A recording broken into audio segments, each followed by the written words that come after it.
अगर सामान्य शब्दों में कहा जाए तो बॉडी बिल्डर एक ऐसा व्यक्ति होता है जो अपनी बॉडी या अपने शरीर को अन्य लोगों की तुलना में बेहतर और अच्छा बनाता है। एक बॉडी बिल्डर की बॉडी की मांसपेशियां सामान्य लोगों की तुलना में भिन्न और उभरी हुई दिखाई देती है, जिसे देखकर हर कोई उनकी तरफ आकर्षित हो जाता है। हालांकि बॉडी बिल्डर बनना इतना आसान नहीं है जितना कि लोगों को लगता है, और कभी कभी बॉडी बनाने का यह शौक बॉडी बिल्डर्स को जिम से लेकर शमशान का रास्ता भी दिखा देती है। चाहे वह रिचर्ड पियाना हो, मेगन हेफोर्ड हो या फिर मशहूर बॉडी बिल्डर डलास मैककवर हो, इन्होंने अपनी जान सिर्फ अपनी बॉडी बनाने के चक्कर में गंवा दी।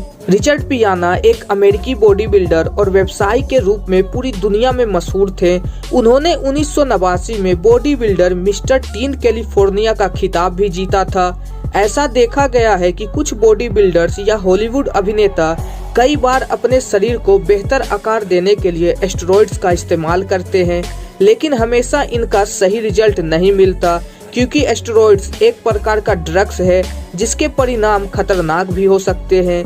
पियाना ने सार्वजनिक तौर पर इस बात को कबूला था कि एनाबॉलिक स्टेरॉइड्स और सिंथेटिक मानव विकास हार्मोन्स का वह उपयोग करते थे। उन्होंने इसका सेवन 18 साल की उम्र से ही शुरू कर दिया था और उनका कहना था कि वे जानबूझकर यह कदम उठा रहे हैं।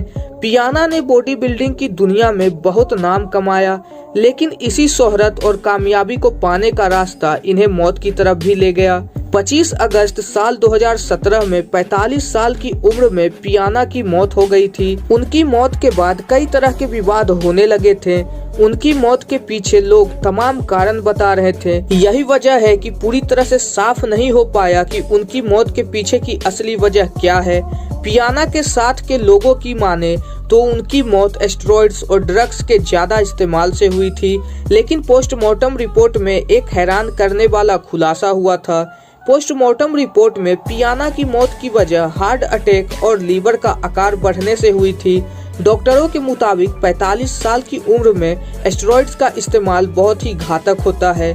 पियाना का कहना था, अगर आप एक प्रोफेशनल बॉडी बिल्डर बनना चाहते हो तो आपको इनका इस्तेमाल करना होगा, आपके पास कोई और विकल्प है ही नहीं। एनाबॉलिक स्टेरॉइड्स का आविष्कार 1930 में किया गया था।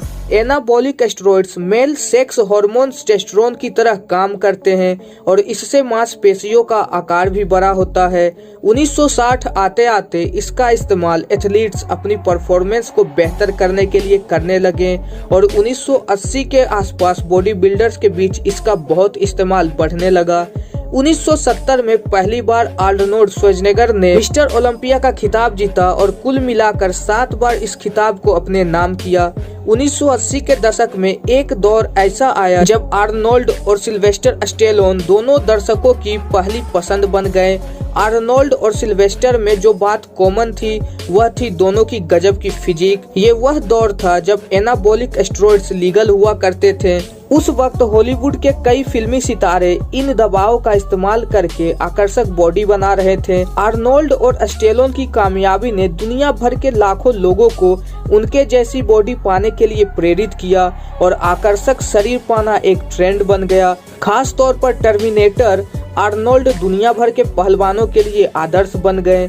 आज भी आप भारत के किसी जिम में चले जाइए, वहां आपको आर्नोल्ड के पोस्टर लगे हुए मिल जाएंगे। लेकिन उनके जैसी बॉडी बनाने के लिए बॉडी बिल्डर्स जिन तरीकों का इस्तेमाल कर रहे हैं वह उनकी जान ले रहा है। स्टेरॉइड्स के नाम पर बाजार में कई खतरनाक दवाएं मौजूद हैं, जिनका इस्तेमाल करके बॉडी बिल्डर्स कुछ ही महीनों में शानदार शरीर तो हासिल कर लेते हैं, लेकिन ये दवाएं उन्हें अंदर से खोखला कर देती हैं। 25 साल के ऑस्ट्रेलियन बॉडी बिल्डर मेगन हेफोर्ड जून महीने में अपने अपार्टमेंट में बेहोश मिली थी।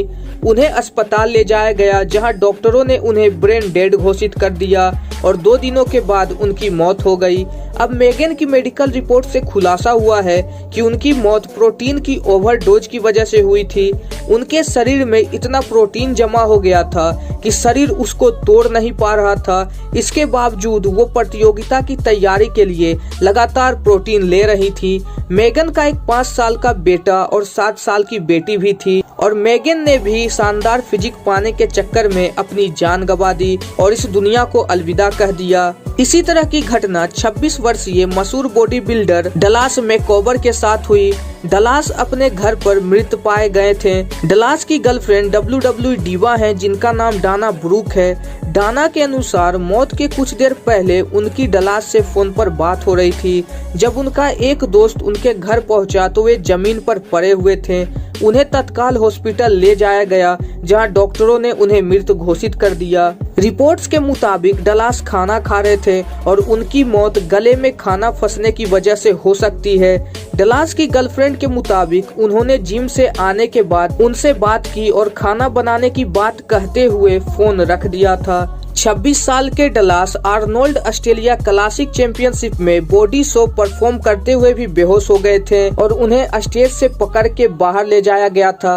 बताया जाता है कि तभी से किसी एस्टेरॉयड की वजह से उनकी सेहत भी खराब चल रही थी। तो दोस्तों, आपने यह देखा कि कैसे बहुत सारे बॉडी बिल्डर्स शानदार फिजिक पाने के चक्कर में अपनी जान से हाथ धो बैठते हैं। तो आज का यह वीडियो यहीं तक था। अगर यह वीडियो आपको अच्छी लगी हो तो इस वीडियो को एक लाइक करें, हमारे चैनल को सब्सक्राइब करें और बेल आइकन प्रेस करना ना भूलें।